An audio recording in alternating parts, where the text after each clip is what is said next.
Hello degenerates of the internet, my name is Hauser and today I'm going to be reviewing the Transformers 40th Anniversary Voyager Class Legacy United Origins Wheeljack. Straight out of the box, he's everything I want from a G1 Wheeljack. Here's the overall general shape, here's the little cannon on his shoulder, he's just the perfect colours, he's the perfect shade of white, the perfect shade of grey, he's the perfect shaped chest, unlike the other Wheeljack figure I have, not a bad figure, but the only complaints I would have with the general look of his robot mode is that his little fins aren't as big as I would have liked them, but it's not a major nitpick. But the thing that probably stands out the most on this figure is the kibble. Don't get me wrong, this massive flap of a backpack is literally thicker than his chest, making him thicker than Bulkhead. What the segment? And a lot of the vehicle mode is just slapped on those goddamn shins and the little flaps at the back of the arms, but it doesn't untab at all. Like, you just, if you haven't untabbed properly, you're just doing that, it's not gonna untab. You're gonna have to give it some,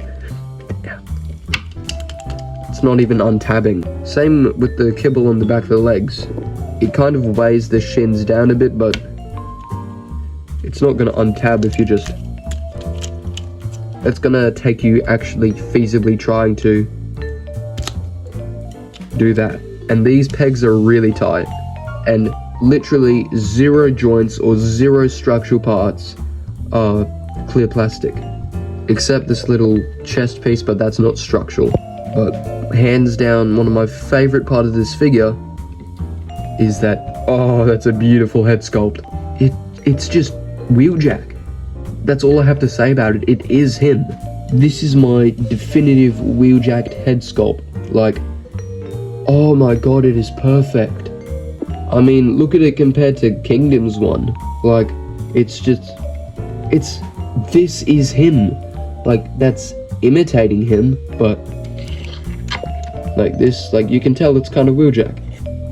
This is Wheeljack. And going on to some comparisons of this figure, damn, my boy is yellowed. To be fair though, he wasn't even as white as this out of the box. They molded my man in an off-white color that yellowed extremely fast.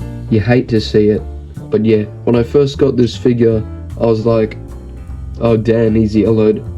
I never really had a comparison to see if he was yellowed or not, but yeah, it's not good. And overall, the proportions on the Legacy version are way better. He doesn't have these long monkey arms. The chest window's the same shape, and overall, he's just heaps more proportioned and wheeljacky than Kingdom. I'm not saying Kingdom's bad, but compared to this guy, to me, this guy's heaps better. Comparisons aside, let's take a look at his accessories. Of course, every Wheeljack has to come with the shoulder cannon, and this, it's probably the best shoulder cannon I've seen for a mainline figure. And it plugs into this 5mm port, and it looks so good. Also comes with these discs. You might be wondering where they are. They're at my other house. I left them there. I'm gonna be honest with you. I'm kind of retarded. There's just gonna be a photo up here. It's gonna be the same with the vehicle mode too. And he comes with whatever this is. But obviously this is his shield he uses for his vehicle mode. You wanna get this, see these little tabs here, and these little tabs here, they just plug in. I said they just plug in, like so. And now he has wings. Yeah, we don't need them. And you might be wondering, wait, this guy's supposed to be a Voyager? then why is he shorter than the Kingdom Wheeljack?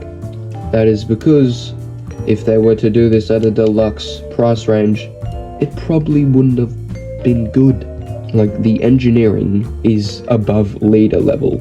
And he comes with a fair few accessories, bringing us onto size comparisons. Damn, he's about like 5 inches tall. That's big. We have Hauser, Godzilla, and Prime. Overall, for something that's supposed to be around this size, I'm pretty happy with the value of it. I'm not complaining. And don't forget my previous review, the Legacy Evolution or Generation Select Magnificus. So far, this figure's pretty good, but does he pose good? He's a ball joint at the head. Careful when you're gripping it from the back, since if you put enough force, this will untab. He can look up decently far, and down barely any. Sometimes this untabs, it's kind of annoying, and can do a full 360 swivel. His shoulder cannon is on its swivel. His shoulders can move out 90 degrees.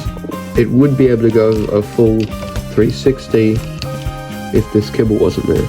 He's a barely past 90 elbow bend. He can break his own arm. He's a full unhindered waist swivel. Don't forget the wrists. And they can slightly bend down like if he was wielding a sword. He can kick out to the sides pretty good.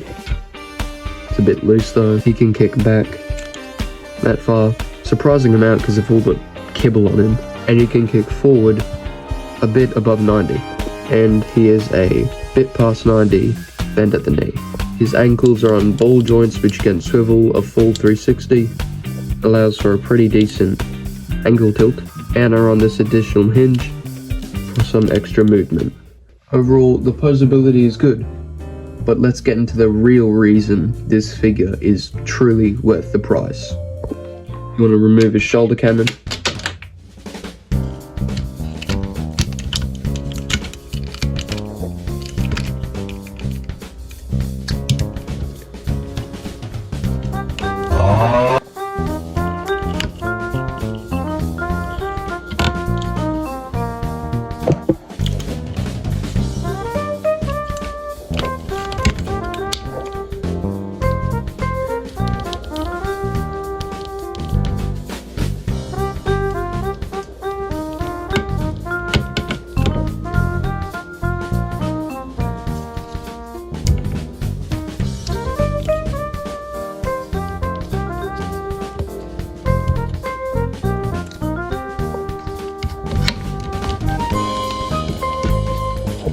When connecting them, you want to put them at an angle and then click them together.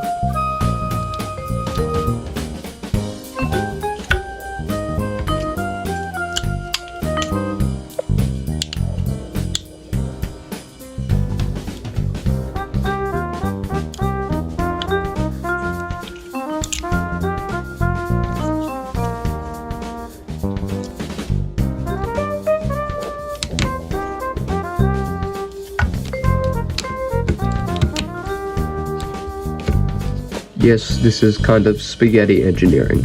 And you want to be careful when you're connecting these since you don't want them on a weird angle.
Now this can all just tab in.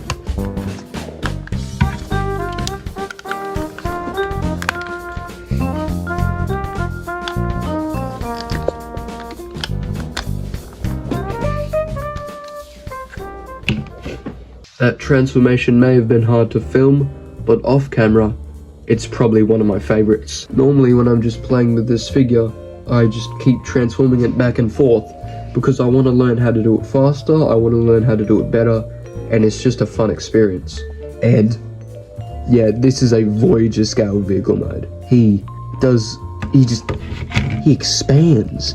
He expands, Batman. He expands. And it just results in this beautiful alt mode. Here's where the little disc things would tab in for like, it's pretty good for like a 3-second thing in the animation.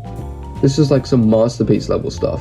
And now this is where the blue shield thing comes into play.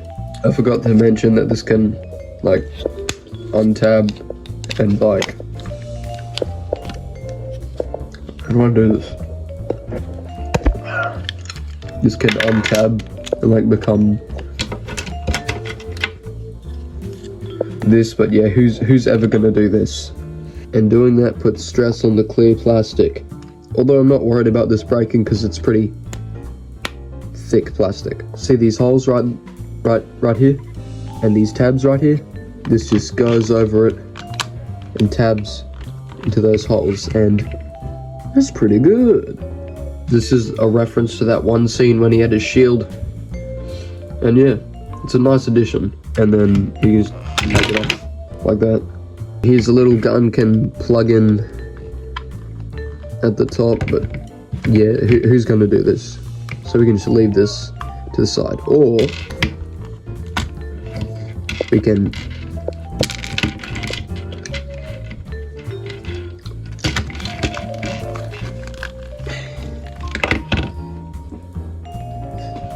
I don't know what I'm doing.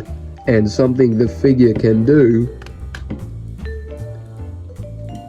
is put other Transformers into it. Obviously this gimmick's meant for the Origins Bumblebee, but I don't have him. So let's do it with Shockwave.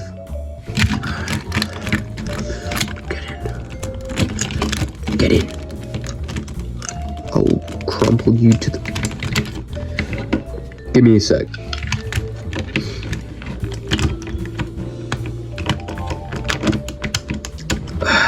I did it. Lord Megatron. Wheeljack has eaten me, Lord Megatron. This is a pretty neat little gimmick. He is never leaving. Bring out the tape measure. Come on.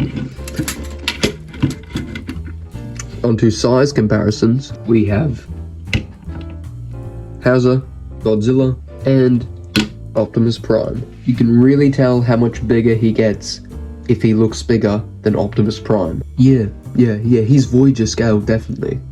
Anyways, overall, I think this figure's pretty good.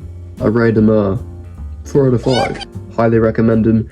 If you come across him and have the money, definitely pick him up. Come here, my beautiful.